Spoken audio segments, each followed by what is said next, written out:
Business partner abandons millionaire with a 649 millimeters loss. Then a poor 6-year-old girl makes a proposal that breaks his heart. Before we tell this moving tale of sadness and solitude, share where you're watching from and subscribe for more touching stories. The crystal wine glass shattered against the marble floor of Richard Sterling's penthouse office. Red wine spreading like blood across the pristine white stone. The 42-inch screen displayed numbers that made his stomach churn. Sterling Tech Enterprises. Loss. $649,000. His business partner of 8 years, Marcus Webb, had vanished overnight, taking with him not just money, but the revolutionary AI algorithm that was supposed to launch next month and secure their position as industry leaders for the next decade. "How could I have been so blind?"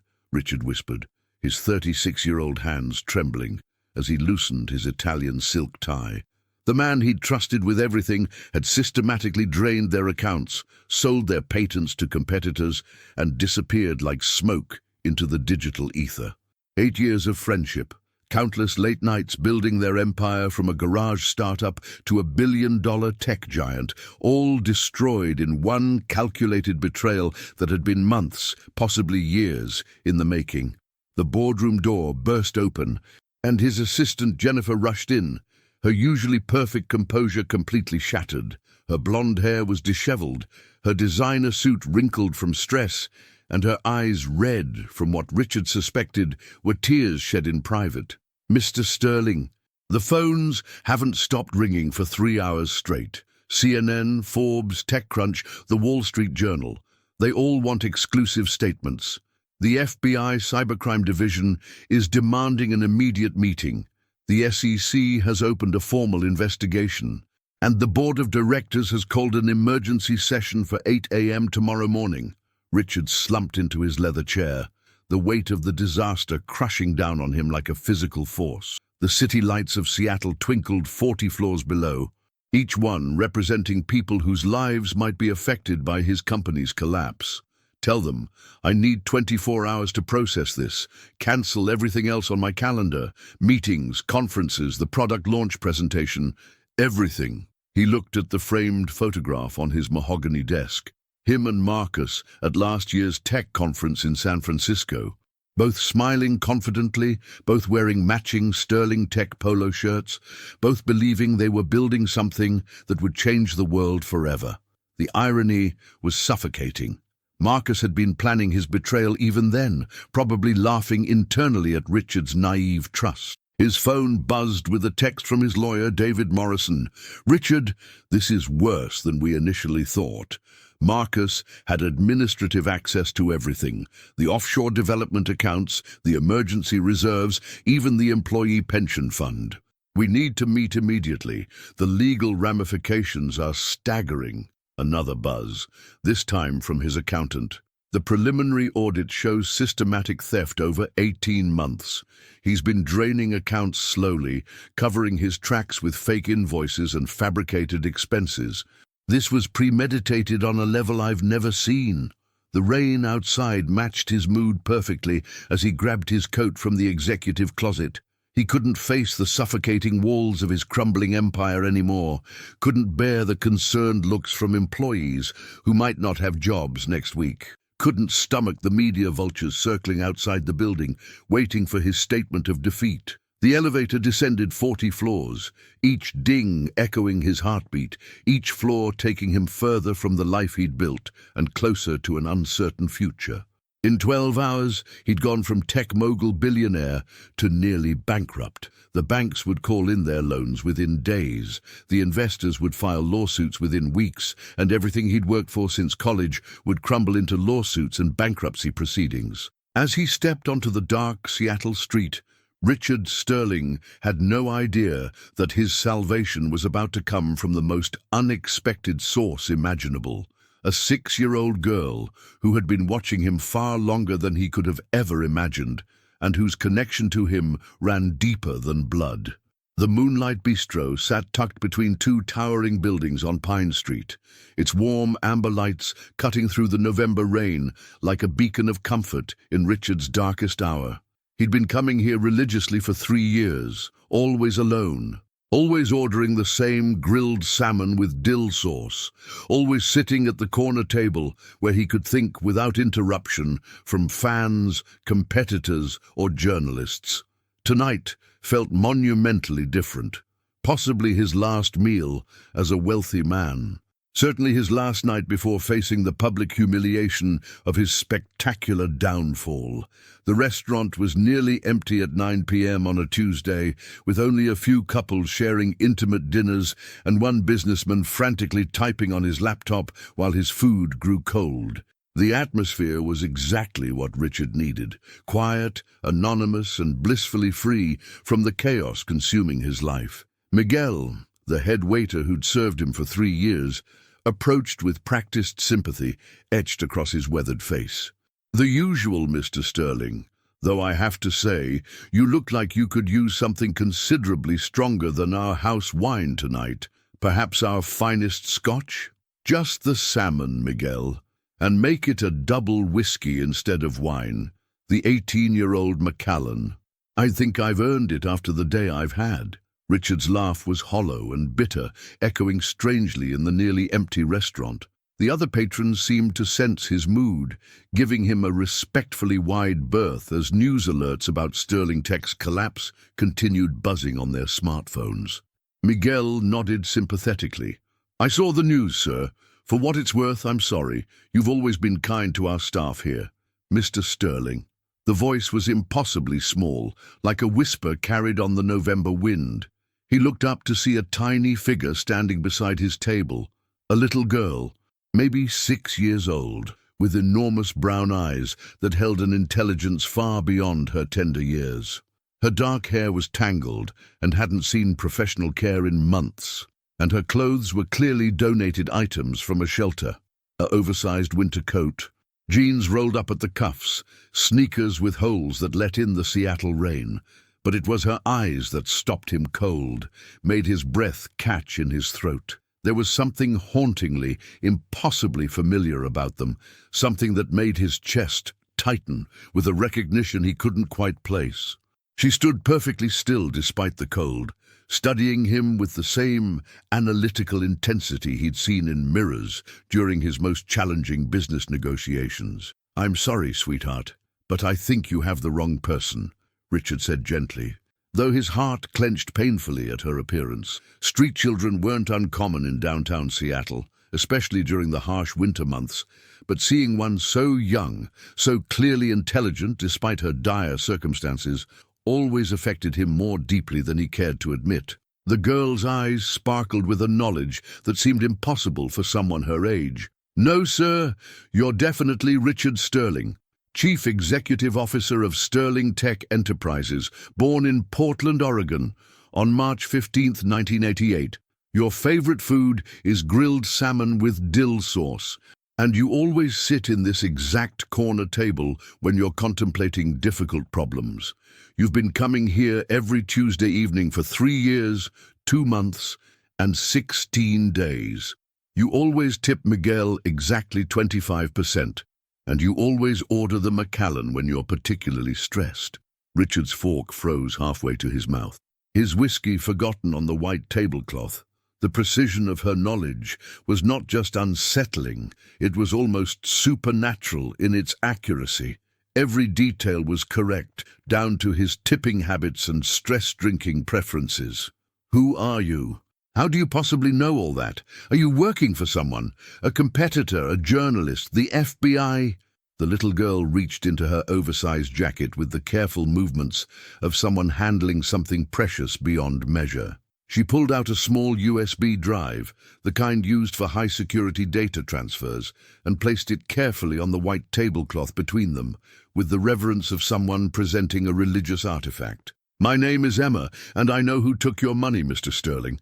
I know exactly where every single dollar of your $649 million went. I know which accounts it's hidden in, and most importantly," she paused, her young face taking on an expression of absolute certainty, "I know exactly how to get every penny back." Emma's small fingers pushed the USB drive closer to Richard's untouched salmon, her movements deliberate and confident despite her apparent age and circumstances. The device seemed to glow under the restaurant's soft Edison bulb lighting, like a tiny technological beacon of hope in Richard's storm of despair and confusion. This USB drive contains everything you need to recover your $649 million, Mr. Sterling. Every single transaction Marcus Webb executed, every hidden offshore account he established, every digital footprint he thought he'd erased from existence. He's not nearly as clever as he believes himself to be. Richard stared at the child in complete disbelief, his analytical mind struggling to process what he was hearing from someone who couldn't possibly understand the complexities of international finance and cybercrime. That's impossible, Emma. Our security team spent 16 hours today trying to trace those transactions.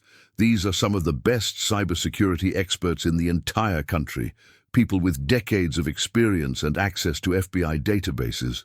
The Federal Cybercrime Unit couldn't find any substantial leads. How could a little girl possibly succeed where trained professionals with unlimited resources failed? Emma's expression grew serious, her young face taking on the gravity and determination of someone far older and more experienced. She pulled out a small notebook from her coat pocket, its pages filled with meticulous handwriting, detailed diagrams, and what appeared to be complex mathematical equations. Because I've been watching Marcus Webb for 3 months, Mr. Sterling. Not just his public behavior or his business meetings, but his private digital habits, his security protocols, his personal patterns and psychological weaknesses. Adults consistently underestimate children. They think we're invisible, that we don't understand complex technological concepts. That assumption made me the perfect surveillance operative. She opened the notebook to a page covered with timestamps, locations, and behavioral observations. Every Tuesday at exactly 2:15 p.m., Marcus Webb sits by the large window at Starbucks across from your building on 4th Avenue. He thinks he's being security conscious, but he uses the same laptop every time, connects to the same VPN service, and follows identical digital pathways for all his covert activities. I've been systematically mapping his entire criminal network for weeks. Richard leaned forward, fascinated despite his deep skepticism. You've been conducting surveillance on my business partner? A 6-year-old girl conducting corporate espionage? When you're homeless, Mr. Sterling, you become exceptionally skilled at watching people without being noticed, Emma replied with the matter-of-fact tone of someone discussing weather patterns. And when you're obviously intelligent, but everyone assumes you're ignorant because of your appearance, you learn to use that misconception as a strategic advantage.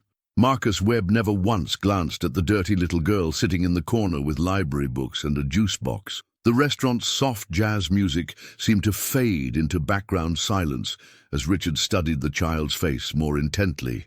There was something deeply, disturbingly familiar about her features, something that tugged at memories he couldn't quite access. The shape of her eyes, the determined set of her jaw, the way she tilted her head slightly when deep in thought. It all felt like looking into a mirror from his own childhood photographs. Emma, why would you help me? What do you want in return? And please don't tell me this is purely altruistic. Everyone wants something, especially when dealing with this amount of money. Emma's brave facade cracked slightly, revealing the scared, vulnerable little girl beneath her confident exterior.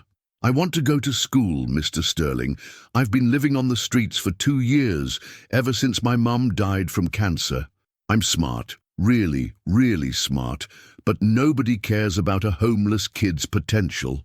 They see the dirty clothes and the matted hair and assume I'm just another street beggar looking for handouts.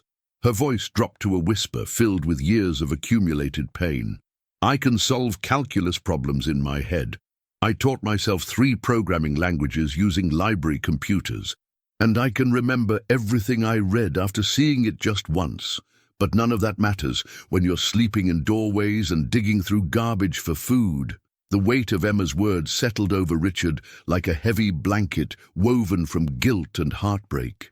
2 years on the streets meant she'd been surviving completely alone since she was 4 years old, a situation so impossible it made her current technological capabilities seem even more miraculous and heartbreaking simultaneously. Your mother died 2 years ago? Emma, that would make you only 4 when you started living on the streets. How did you possibly survive? Where were social services, child protective services, the foster care system? Emma's eyes hardened with a maturity that shattered Richard's heart into pieces. I'm exceptionally good at hiding, and I learned very quickly that the system doesn't work for kids like me. Foster care meant getting separated from everything I knew, placed with strangers who wouldn't understand my intelligence or my needs. The streets were dangerous, but at least they were honest about their dangers. She reached into her jacket again, this time pulling out a crumpled photograph that she handled with infinite, reverential care. The image was protected in a plastic sandwich bag, clearly treasured beyond all her other possessions. My mom's name was Sarah Chen. She used to work at Bean There coffee shop downtown, the one near your old office building on Pine Street.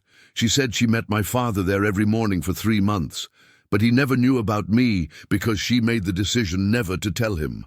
Richard's blood turned to ice as memories flooded back with crystalline clarity, each recollection hitting him like physical blows. Sarah Chen, the beautiful barista with the infectious laugh and an almost magical ability to make even the most complicated espresso order seem like performance art. She'd been the bright spot in his mornings during the darkest period of his entrepreneurial life 8 years ago, when Sterling Tech was just a dream sketched on napkins, and he was working 18-hour days on their first prototype, living on coffee, determination, and the hope that his ideas would someday change the world. She had the most beautiful smile I've ever seen, Richard whispered, his voice breaking with recognition and overwhelming regret. And she always remembered everyone's order perfectly, even if they'd only been in once. She could make conversation with anyone, construction workers, lawyers, students, but she had this incredible way of making you feel like you were the only person in the world when she talked to you. Emma's eyes widened with surprise and desperate, almost painful hope. You actually knew her. You actually remember my mom. Richard's hands shook as the pieces began falling into place with mathematical precision, each memory clicking into a larger pattern that took his breath away.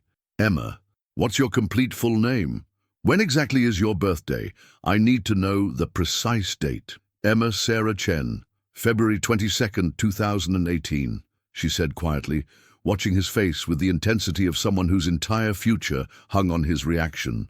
Mom always said I was her Valentine's miracle baby because I was conceived around Valentine's Day 2017. She said my father was a brilliant man who was going to change the world with his technological inventions. Richard's chair scraped loudly against the floor as he stood abruptly, his mind calculating dates with the precision that had made him a successful tech mogul. February 2018. Conceived in February 2017, exactly 7 years ago, during those magical 3 months with Sarah. The months before Marcus convinced him to focus solely on business development, before venture capitalists started demanding 18-hour days, before the endless meetings and investor presentations consumed his life, before he stopped visiting the coffee shop that had become his daily sanctuary and source of joy. The months before, he lost touch with the only woman who'd ever made him feel like he was more than just his work, more than just his ambitions, more than just another tech entrepreneur chasing Silicon Valley dreams. Oh my God, he breathed, staring at the child who had his eyes, his stubborn chin, his love of complex puzzles and mathematical precision. Emma, I know with absolute certainty that I'm your father. The revelation hung in the air between them like a fragile soap bubble, beautiful and terrifying, and ready to burst at the slightest wrong move or careless word. Emma's small hand crept across the white tablecloth toward Richard's, her fingers trembling with 7 years' worth of accumulated hope and fear, compressed into a single, life-changing moment. "I know," she whispered, so quietly he almost missed it over the restaurant's ambient noise. "I've known for weeks. I found an old Polaroid photograph in Mom's things after she died, you and her at Pike Place Market. Both of you laughing by the fish vendors while holding matching cups of coffee." She wrote on the back, in her careful handwriting, "Richard Sterling, the love of my life, Emma's father, March 15th, 2017, the perfect birthday." Richard's heart shattered and rebuilt itself in the same instant. Waves of emotion crashing over him with overwhelming force. The date on the photograph would have been his 29th birthday, a day he remembered with perfect clarity now that the context had changed everything. He'd spent it with Sarah exploring Pike Place Market, buying fresh flowers that made her sneeze but laugh, talking about dreams and possibilities and the future they might build together. It had been absolutely perfect. One of the last genuinely perfect days before his life became consumed with investor meetings, product development deadlines, and the relentless pressure of building a tech empire. "She never told me, Emma. I never knew she was pregnant. If I had known..." He reached across the table, covering her tiny, cold hand with his warm one. "I would have been there for absolutely everything. The pregnancy, the medical appointments, helping with money, raising you. I would never, ever have abandoned you, sweetheart. Never in a million years." Tears streamed down Emma's dirt-smudged cheeks, cutting clean tracks through the grime of street life. "She didn't want to burden you with responsibility you didn't choose. Mom said you were building something incredibly important, something that would help millions of people someday. She made me promise to find you only if I really, really needed help, if there was no other choice. And now you do," Richard said, understanding flooding through him like a river breaking through a dam. "Living on the streets, no proper education despite your incredible intelligence, no one caring about your potential or recognizing your gifts." Emma nodded, pulling the photograph closer so he could see it clearly in the restaurant's lighting. There they were, Richard and Sarah, both so young, so happy, so completely unaware of the heartbreak and separation that lay ahead. Sarah's hand was resting protectively on her stomach in the photo, and Richard realized with a shock of recognition that she might have already known she was pregnant, but hadn't found the courage to tell him yet. "I've been watching you for months, Daddy," Emma said, the word slipping out naturally, like she'd been practicing it in private.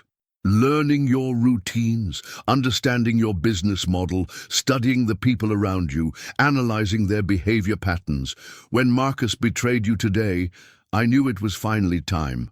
Mom always said that family helps family, no matter what the circumstances." Richard stared at his daughter, his brilliant, resourceful, heartbreakingly brave daughter who'd spent weeks conducting sophisticated surveillance, learning about complex financial crimes and developing a comprehensive plan to save him when everyone else had given up hope.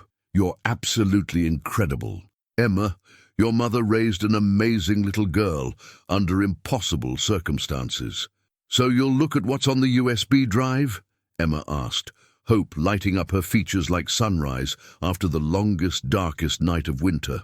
Richard's eyes hardened with determination and fierce paternal protectiveness. "We'll look at it together, as father and daughter. And Emma, if this information is real, if you've actually found a way to recover my fortune..." He paused, his voice thick with emotion and absolute certainty. "I'm not just going to put you in school. I'm going to adopt you officially, legally, permanently. You're my daughter, and I should have been taking care of you from the very beginning." Richard's high-end laptop screen illuminated their faces in the dim restaurant corner as Emma navigated through files with the expertise and confidence of a seasoned cybersecurity analyst. Her small fingers flew across the keyboard with precision that defied her age, opening folder after folder of meticulously organized evidence that would have impressed the FBI's most experienced investigators. "See this specific transaction sequence?" Emma pointed to a series of complex financial transfers displayed in neat, color-coded rows. Marcus thought he was being incredibly clever, routing your money through 17 different offshore accounts across 12 countries, using shell companies and cryptocurrency exchanges to muddy the trail. But he made one critical, fatal mistake. He used the same base encryption algorithm for all the transfers, and it's based on a mathematical pattern I recognized immediately. Richard squinted at the screen, amazed by the complexity and thoroughness of the data his 6-year-old daughter had compiled. How could you possibly recognize an encryption pattern this sophisticated? Emma, this is graduate-level computer science and advanced cryptography. Emma's voice carried a pride that made Richard's chest swell with paternal admiration, mixed with heartbreak for all the years he'd missed watching her grow and develop these incredible abilities. I've been teaching myself programming and advanced mathematics since I was 4 years old, using the computers at the Central Public Library. When you're homeless, you have endless time to learn, and the internet contains everything if you know where to look and how to access it. The pattern Marcus used is based on the Fibonacci sequence, but he modified it using a combination of your birthday numbers and what he thought were random elements. She clicked through more screens with practiced ease, revealing bank records, encrypted communication logs, even high-definition video files of Marcus meeting with competitors in hotel lobbies and coffee shops around the world. Every stolen dollar was accounted for, every betrayal documented with precision that would make federal prosecutors weep with joy. This particular meeting here, Emma indicated a timestamp from 3 days ago, happened at the Fairmont Olympic Hotel. Marcus sold your proprietary AI algorithm, the one you've been developing for 3 years, to Technova Industries for $50 million in untraceable cryptocurrency. But he was sloppy and overconfident. He used his real name on the hotel registration, and I have complete footage of the entire transaction from multiple security cameras. Richard's jaw dropped in amazement.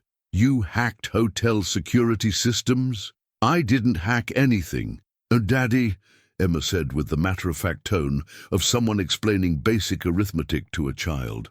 I just asked the maintenance supervisor very politely if I could use the lobby restroom, and while I was there, I noticed their security monitoring station was logged in and unattended. It only took 30 seconds to download the relevant files to my phone using a USB adapter. The evidence was overwhelming and absolutely damning in its completeness. Marcus hadn't just stolen money. He'd committed dozens of federal crimes over an 18-month period, leaving a digital trail so comprehensive it would send him to federal prison for the rest of his natural life. But more importantly for Richard's immediate situation, every transaction was completely reversible, every hidden account traceable and recoverable. Emma, this is genius-level detective work and forensic accounting. How did you learn to do all this? The little girl shrugged, suddenly shy under her father's amazed and admiring gaze. Mom always said I was special, that I could understand things other kids couldn't even imagine. She taught me to read when I was 2 years old, and by the time I was 4, I was reading college-level textbooks from the library and understanding most of the concepts. When you don't have toys or games or normal childhood distractions, books and computers become your best friends and teachers. Richard's throat tightened with overwhelming emotion and crushing regret. While he'd been living in penthouse luxury, attending expensive restaurants, flying first class around the world for business meetings, his brilliant daughter had been educating herself in public libraries, sleeping in doorways, surviving on scraps and pure determination, developing skills that surpassed those of trained professionals. I'm so sorry, sweetheart. I'm sorry I wasn't there to protect you, to help you, to celebrate how incredibly intelligent you are, to give you the life and opportunities you deserved. It's okay. Daddy, Emma said, reaching up to touch his face with tiny fingers that trembled with emotion. You're here now. And tomorrow we're going to make Marcus Webb very, very sorry he ever decided to betray our family. Richard saved the files to his most secure encrypted drive. his mind already planning their next moves with the strategic thinking that had built his technological empire. Tomorrow morning, we're taking this evidence directly to the FBI. Then we're going to my lawyers to start adoption proceedings immediately. And then, he smiled, feeling genuine hope bloom in his chest for the first time in 24 hours. Then we're going shopping for school supplies, proper clothes, and everything else my brilliant daughter needs and deserves. Emma's eyes sparkled with tears of pure joy. Does this mean you really believe me? About recovering all the money? Richard closed the laptop and pulled his daughter into the first real hug of their lives together. She smelled like rain and determination and the faintest trace of her mother's favorite lavender soap, a scent that brought back a flood of beautiful memories and broken dreams. I believe in you completely, Emma Sterling, and with evidence like this, Marcus Webb is about to discover that he made the biggest mistake of his miserable life when he decided to mess with our family. The FBI field office in downtown Seattle buzzed with controlled chaos at 8 a.m. sharp. Agents moving with the practiced efficiency of people accustomed to handling major federal crimes. Richard Sterling sat in the sterile conference room, his daughter Emma perched confidently beside him in a chair that made her look even smaller than her 6 years. Across from them sat Special Agent Sarah Martinez, a veteran cybercrime investigator whose reputation for cracking impossible cases was legendary throughout the Pacific Northwest. Mr. Sterling, I have to admit, when you called yesterday claiming a child had solved your partner's embezzlement, I was skeptical, Agent Martinez said, her dark eyes studying Emma with professional curiosity. But after reviewing the preliminary evidence you submitted, I'm frankly astounded. Emma sat straighter in her oversized chair, her small hands folded professionally in her lap. Agent Martinez, I understand your skepticism. Adults often underestimate children's capabilities, especially in technical fields.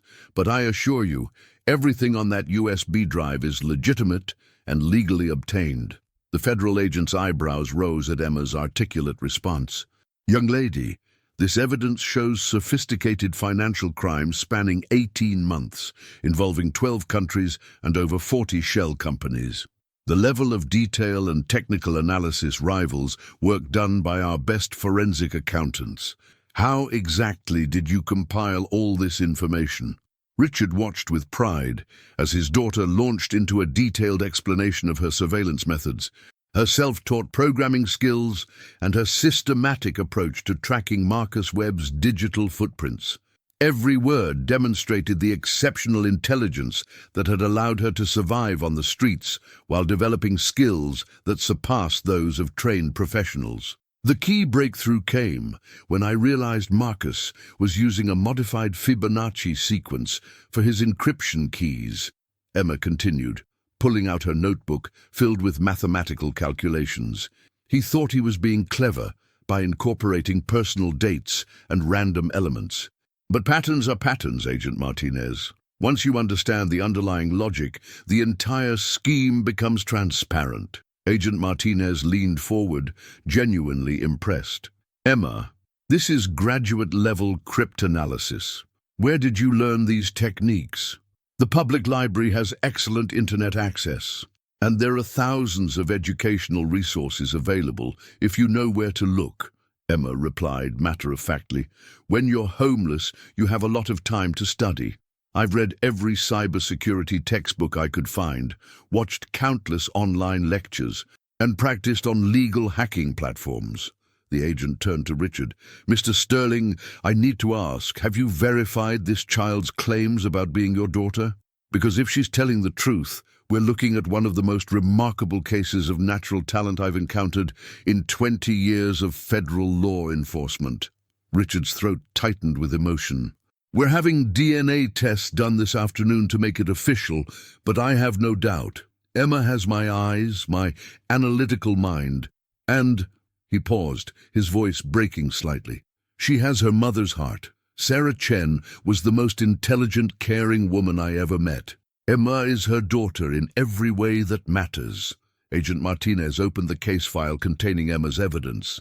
Based on this documentation, we can issue federal warrants for Marcus Webb within hours. The evidence is so comprehensive that conviction is virtually guaranteed. But I have to ask, Emma, why did you wait so long to come forward? You've been watching him for months. Emma's young face grew serious. Because I needed to be absolutely certain, Agent Martinez. And because, she glanced at her father, I needed my daddy to believe in me first. Some battles are too important to fight alone. The agent smiled, the first genuine warmth she'd shown since they arrived. Well, Emma Sterling, you're about to help us take down one of the most sophisticated financial criminals we've seen. Are you ready to watch justice happen? Emma's eyes sparkled with determination. I've been ready my whole life. 3 days later, the Sterling Tech headquarters building hummed with renewed energy as federal agents executed search warrants throughout Marcus Webb's former office. Richard stood in his executive suite, watching through the floor-to-ceiling windows as FBI forensics teams carried out boxes of evidence, while Emma sat at his conference table, her small fingers flying across a laptop keyboard with increasing excitement. "Daddy, they found something big!" Emma announced, her voice barely containing her enthusiasm. "Agent Martinez just sent me the preliminary analysis of Marcus's hidden files. He wasn't working alone. There's an entire network of corporate executives involved in systematic theft from tech companies across the West Coast." Richard moved to stand behind his daughter, amazed once again by her ability to process complex information at superhuman speed. "What kind of network?" "Industrial espionage on a massive scale," Emma explained, pulling up a detailed organizational chart she'd created from the FBI data. Marcus was part of a group called the Silicon Collective, 12 executives from different tech companies who were stealing algorithms, customer data and trade secrets, then selling them to the highest bidders. Your company wasn't their first victim, Daddy. They've been doing this for years. The implications hit Richard like a physical blow. How many companies? How much money? Emma's young face grew grave. At least 37 companies over the past 5 years. Total estimated losses exceed $2 billion. Some smaller startups were completely destroyed, just like they tried to do to you. Richard's hands clenched into fists. Those bastards destroyed people's dreams, entire families' livelihoods. "Language, Daddy," Emma said gently, though her eyes shared his anger. "But yes, they hurt a lot of innocent people. That's why we have to make sure they all go to prison." Agent Martinez's voice came through the conference room speakers via video call. "Mr. Sterling, Emma, we've made a significant breakthrough. Based on Emma's evidence and the files we've recovered, we've identified the entire network. We're executing simultaneous raids in 7 cities as we speak." Emma leaned toward the camera. "Agent Martinez, did you find the master server I identified? The one Marcus thought he'd hidden in the Cayman Islands?" "We did, and it's a gold mine. Financial records, communication logs, even video recordings of their planning meetings. Emma, your analysis was absolutely perfect. We've recovered evidence of crimes dating back to 2019. Richard felt a surge of protective pride watching his 6-year-old daughter discuss federal investigations with seasoned agents as if she'd been doing it her entire life. "What happens now?" "Now we build the strongest federal case in cybercrime history," Agent Martinez replied. "Emma's initial evidence was so comprehensive that we're looking at multiple life sentences for the ringleaders. Marcus Webb will spend the rest of his life in federal prison." Emma's small hand found Richard's. "And the money, Agent Martinez? Can Daddy's company recover everything they stole?" "Thanks to your meticulous documentation, Emma, we can trace and recover approximately 94% of the stolen funds. The assets frozen in various accounts total over $630 million. Sterling Tech will not only survive, it will emerge stronger than ever." Richard's vision blurred with tears of relief and gratitude. 3 days ago, he'd been facing bankruptcy and the destruction of everything he'd built. Now, thanks to his remarkable daughter, justice was being served and his company would recover completely. "There's more," Agent Martinez continued. The Department of Justice wants to offer Emma a special commendation for her assistance in this investigation. Her work has helped us crack the largest corporate espionage ring in Pacific Northwest history. Emma's eyes widened with surprise and pride. Really? They want to give me an award? You deserve it, sweetheart, Richard said, hugging her close. You saved not just our company, but dozens of other businesses and thousands of jobs. Emma looked up at her father with shining eyes. Does this mean I can start school now? Real school, with teachers and other kids? Richard's heart swelled with love and determination. Tomorrow, we're enrolling you in the best private school in Seattle. And Emma, he paused, his voice thick with emotion. I'm never letting anyone underestimate you again. The prestigious Lakeside Academy sat on 15 manicured acres overlooking Lake Washington. Its brick buildings and ivy-covered walls representing the pinnacle of private education in Seattle. Richard held Emma's hand as they walked through the main entrance, her small figure dwarfed by the grandeur of the institution that had educated senators, tech moguls, and Nobel Prize winners. Dr. Patricia Whitman, the school's headmistress for 23 years, greeted them in her mahogany-paneled office. Her silver hair was pulled back in a perfect bun, and her sharp blue eyes missed nothing as she studied the unlikely pair before her, one of Seattle's most prominent tech executives and a 6-year-old girl whose standardized test scores had shattered every record in the school's history. Mr. Sterling, I've reviewed Emma's entrance examinations 3 times, Dr. Whitman said, her voice carrying a mixture of amazement and professional skepticism. Her mathematics scores place her at a graduate level. Her reading comprehension exceeds most high school seniors, and her scientific reasoning abilities are, well, frankly unprecedented for someone her age. Emma sat quietly in the oversized leather chair, her legs swinging slightly as she waited for the adults to finish their discussion. She'd grown accustomed to being the subject of such conversations, adults struggling to reconcile her appearance with her capabilities. Dr. Whitman, I understand this is unusual, Richard began, but the headmistress raised her hand. Unusual doesn't begin to describe it, Mr. Sterling. In my 23 years here, I've never encountered a child with Emma's combination of intellectual gifts and unique life experiences. Our youngest student is typically 8 years old, and even our most advanced children don't demonstrate this level of cognitive development. Emma finally spoke, her voice clear and confident. Dr. Whitman, I understand your concerns. My educational background is unconventional, and my social development may not match typical children my age. But I'm eager to learn in a structured environment with qualified teachers and age-appropriate social interactions. The headmistress's eyebrows rose. Emma, can you tell me what you hope to gain from attending Lakeside Academy? Comprehensive education in subjects I haven't been able to study independently, Emma replied thoughtfully. Art, music, physical education, and most importantly, the opportunity to interact with other children. I've spent 2 years with primarily adult interactions or complete isolation. I need to learn how to be a kid while continuing to develop my intellectual capabilities. Dr. Whitman leaned back in her chair, clearly impressed. And what subjects interest you most? Emma's eyes lit up. Advanced mathematics, computer science, and forensic accounting. But I'm also curious about literature, history, and biology.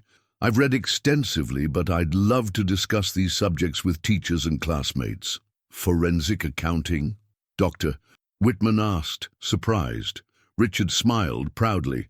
Emma recently helped the FBI solve a major corporate espionage case. She's received a commendation from the Department of Justice. The headmistress's professional composure cracked slightly. She what? I identified patterns in financial crimes that trained investigators missed, Emma explained matter-of-factly. It was primarily pattern recognition and mathematical analysis, skills I developed while living on the streets. Dr. Whitman was quiet for a long moment, studying Emma with new understanding. Emma, may I ask about your living situation? Mr. Sterling mentioned you recently discovered he was your father. Emma's small hand found Richard's. I was homeless for 2 years after my mother died. I survived by being smart, observant, and invisible, but now I have my daddy, and he wants to give me the education and opportunities I've always dreamed of. The headmistress's expression softened considerably. Emma, your story is remarkable, and your resilience is inspiring. However, I have concerns about placing you with children who haven't experienced your challenges. Some of our students come from very privileged backgrounds and may not understand your perspectives. Dr. Whitman, Richard interjected. Emma has survived situations that would break most adults. I think she can handle some privileged 6-year-olds. Emma giggled, the first truly childlike sound she'd made during the entire meeting.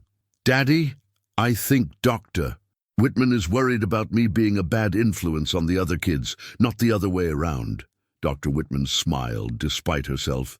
You're quite perceptive, Emma. Tell me, how do you think you'd handle classmates who might not appreciate your advanced capabilities? Emma grew serious. I'd try to help them learn without making them feel inferior. Intelligence isn't about being better than others. It's about using your gifts to help people. That's what my daddy taught me, and what my mom always said. The headmistress looked at Richard, then back at Emma. Mr. Sterling, I'm prepared to accept Emma on a trial basis. She'll work with our counselors to ensure proper social integration, and will develop an individualized academic program that challenges her appropriately while allowing normal childhood development. Emma's face lit up with pure joy. Really? I can start school? Monday morning, 8 a.m. sharp, Dr. Whitman confirmed. Welcome to Lakeside Academy, Emma Sterling. 2 weeks into Emma's school experience, Richard received an urgent call that would change everything they thought they knew about Marcus Webb's betrayal. Agent Martinez's voice carried an unusual tension as she requested an immediate meeting at FBI headquarters, and when Richard arrived with Emma, he found the conference room filled with federal agents, prosecutors, and a man he didn't recognize wearing an expensive suit and the unmistakable bearing of government authority. Mr. Sterling, Emma, I'd like you to meet Deputy Director James Harrison from the FBI's Financial Crimes Division in Washington, D.C., Agent Martinez announced. He's flown in specifically to discuss developments in your case. Deputy Director Harrison studied Emma with intense curiosity before addressing them both. What I'm about to tell you is classified information that will become public within 48 hours. Emma's investigation has uncovered something far more significant than corporate espionage. Emma sat straighter in her chair, her analytical mind immediately alert. What did we find? Your evidence has led us to discover that Marcus Webb and his associates weren't just stealing from tech companies. Harrison continued. They were selling proprietary American technology, including military applications and classified algorithms, to foreign governments. This is a matter of national security. The room fell silent as the implications sank in. Richard felt his blood turn cold. Are you saying Marcus was committing treason? Among other charges, yes. The AI algorithm he stole from Sterling Tech? It has applications in missile guidance systems and autonomous defense networks. When he sold it to Technova Industries, he unknowingly sold it to a front company for foreign intelligence services. Emma's young voice cut through the tension. Which foreign governments, Deputy Director Harrison? The federal official looked surprised by her direct question. Emma, that information is classified, but I can tell you that your father's technology is now being used against American interests abroad. Richard's hands clenched into fists. That algorithm was designed to help improve medical diagnostics and disaster response coordination. How could Marcus not know what he was selling? Because he didn't care, Emma said quietly, her voice carrying a wisdom beyond her years. When people become obsessed with money, they stop thinking about consequences. Marcus saw dollar signs, not the potential for harm. Deputy Director Harrison leaned forward. Emma, your analysis techniques have been so effective that the Department of Justice wants to offer your father a federal contract. Sterling Tech would work directly with the FBI and other agencies to develop cybersecurity tools and help investigate financial crimes. Emma looked at her father with shining eyes. "Daddy, you could use your company to help catch bad guys like Marcus." Richard felt a surge of purpose he hadn't experienced since the early days of building his company. What would this contract involve? Sterling Tech would become a specialized contractor for federal law enforcement agencies. Your AI technology, combined with Emma's analytical insights, could revolutionize how we investigate complex financial crimes and cybersecurity threats. Agent Martinez pulled out a thick folder. "There's more. Based on Emma's evidence, we've identified 14 other companies that were targeted by similar espionage rings. They want Sterling Tech to help them assess their vulnerabilities and recover stolen assets."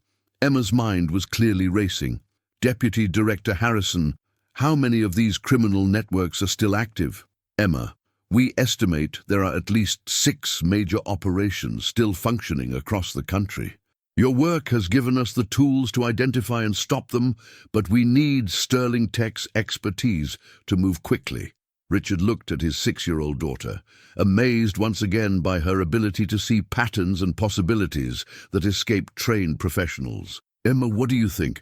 Should we help the FBI catch more bad guys?" Emma's eyes sparkled with determination and excitement. "Daddy, I think we should help protect people the way Agent Martinez protected us.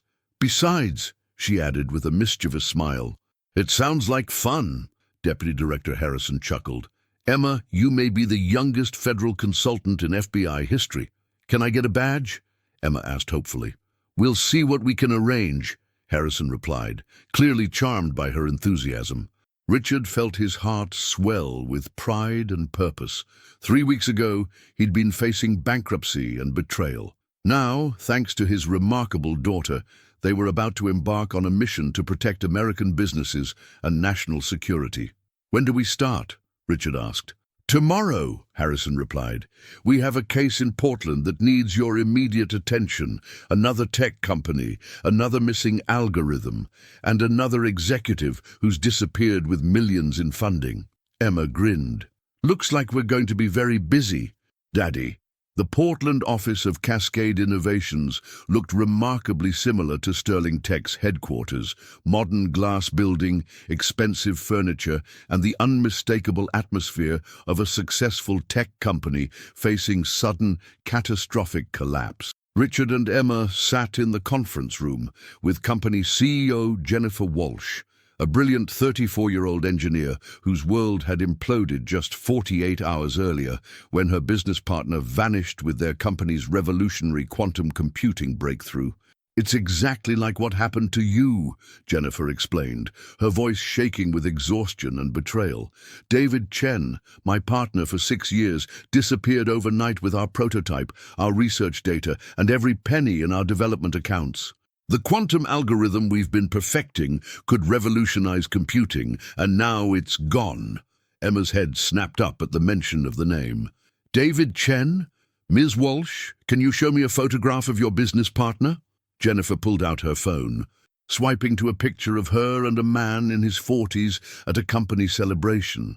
Emma studied the image intently, her young face growing serious as recognition dawned. "Daddy, I need to see the FBI files on Marcus's associates immediately," Emma said, her voice carrying an urgency that made everyone in the room pay attention. Richard opened his secure laptop, accessing the federal database they'd been given clearance to use. Emma's fingers flew across the keyboard, pulling up surveillance photos and criminal profiles, until she found what she was looking for. "There," Emma announced, pointing at the screen. "David Chen, age 43, originally from Vancouver. Ms. Walsh, your business partner is Marcus Webb's cousin, and he's been planning this theft for over a year." Jennifer's face went white. "That's impossible. David and I have been friends since college. He helped me start this company." Emma pulled out her notebook, flipping to a page covered with family trees and relationship diagrams. "I've been mapping the connections between all the criminals in Marcus's network. David Chen changed his name when he moved to Portland 5 years ago. His real name is David Webb Chen, and he's been feeding information about your company to his cousin the entire time. Richard stared at his daughter in amazement. Emma, how did you figure this out? Pattern recognition. Daddy, when Ms. Walsh mentioned the name Chen, it triggered a memory. I've seen that name in Marcus's encrypted communications, but I hadn't connected it to a specific person until now. Agent Martinez's voice came through their secure phone connection from Seattle. Emma, you're telling us this theft was planned for years? At least 18 months, Emma confirmed, pulling up more evidence on the laptop. Look at these financial records. David has been slowly moving money into offshore accounts, setting up shell companies, and preparing escape routes.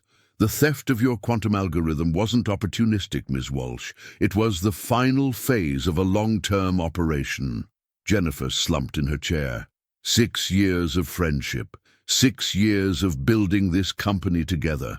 And it was all a lie. Emma's voice grew gentle, showing the compassionate heart she'd inherited from her mother.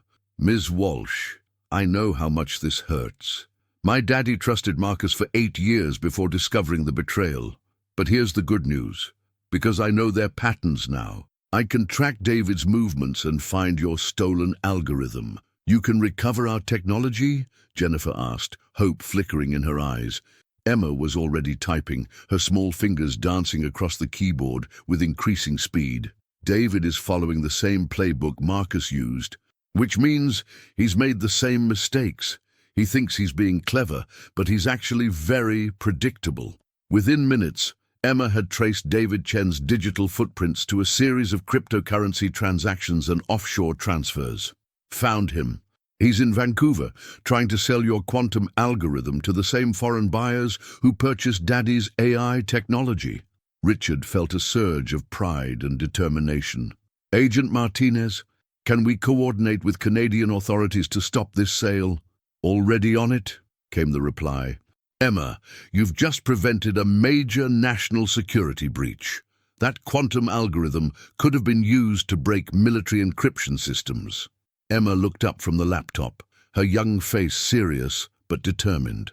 Ms. Walsh, we can get your technology back and put David in prison with his cousin.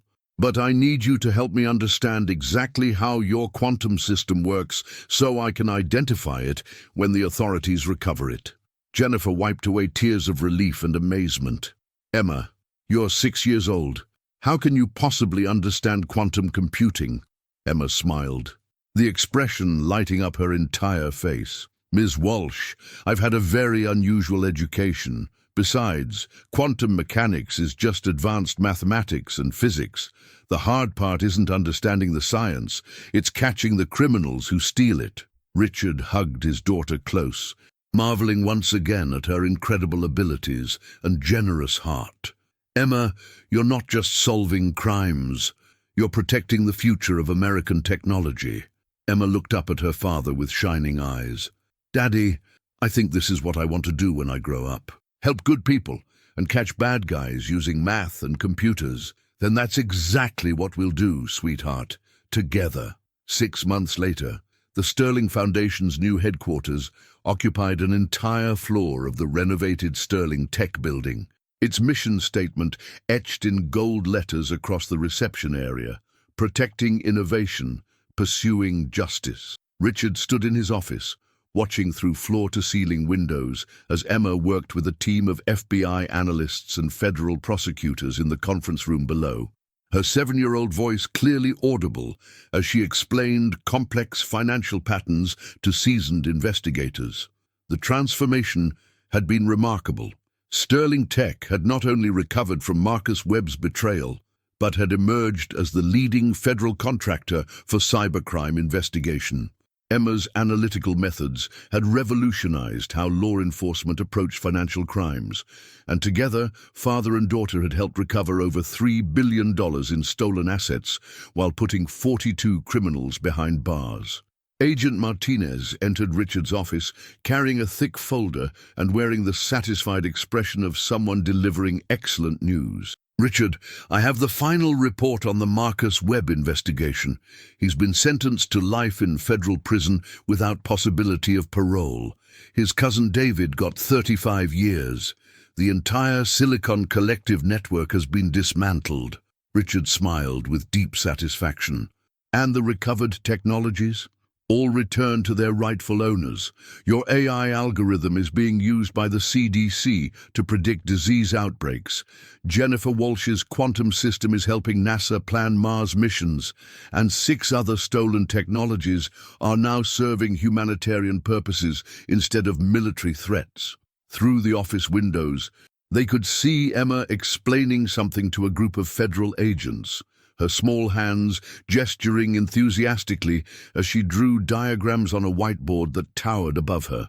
At 7 years old, she was already recognized as the FBI's most effective financial crime consultant, though she still insisted on keeping regular school hours and maintaining friendships with classmates who had no idea their friend was helping solve major federal cases. "How's she adjusting to normal childhood?" Agent Martinez asked, following Richard's gaze. "Remarkably well. Dr. Whitman says Emma's social development has accelerated rapidly now that she feels secure and loved. She's still academically years ahead of her peers, but she's learning to be a kid, playing games, making friends, even joining the school's chess club and mathematics team." Agent Martinez laughed. "I bet she dominates both. Completely, but she's learned to help her teammates improve rather than just winning everything herself. She's developing the same generous heart her mother had."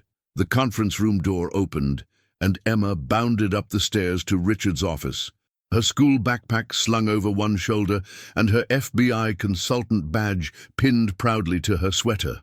"Daddy, Agent Martinez, we solved the Seattle port case. The shipping company was using fake manifests to smuggle stolen computer chips to Eastern Europe, but I found the pattern in their customs declarations." Agent Martinez knelt to Emma's eye level. "Emma, you've helped us close 15 major cases in 6 months. The director wants to know if you'd be interested in a summer program for gifted young people interested in law enforcement careers." Emma's eyes lit up. "Really? With other kids who like solving puzzles and catching bad guys? Really? You'd be the youngest participant ever, but based on your track record, you've more than earned the opportunity." Richard watched his daughter's face glow with excitement and pride.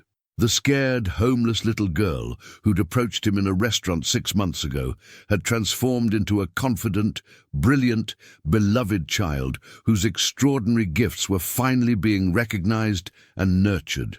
"Daddy, can I do the summer program? I promise I'll still have time for regular kid stuff like swimming and movies and playing with my friends." Richard hugged Emma close, his heart overflowing with love and pride. "Sweetheart, you can do anything you set your mind to. You've already proven that impossible things become possible when someone believes in you." Emma looked up at him with shining eyes. "And when family helps family, right, Daddy?" "Always," Richard confirmed. "We're a team now, Emma Sterling, forever." As the Seattle sunset painted the sky in brilliant oranges and purples, Richard reflected on the incredible journey that had brought them together. Marcus Webb's betrayal had nearly destroyed everything Richard had built, but it had also led him to discover the most precious treasure of his life, his brilliant, courageous, amazing daughter. Emma was already planning their next case, her young mind racing with possibilities and mathematical probabilities. Together, they would continue protecting other families from the kind of betrayal they'd survived, using Emma's extraordinary gifts and Richard's business expertise to serve justice and help those who couldn't help themselves.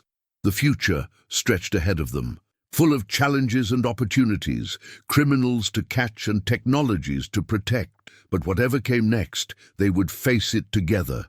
Father and daughter, partners in justice, proof that sometimes the most unexpected heroes come in the smallest packages. "So what's our next case, sweetheart?" Richard asked. Emma grinned, pulling out a new notebook already filled with observations and theories. "There's a pharmaceutical company in San Francisco whose research data keeps disappearing, and I think I know why.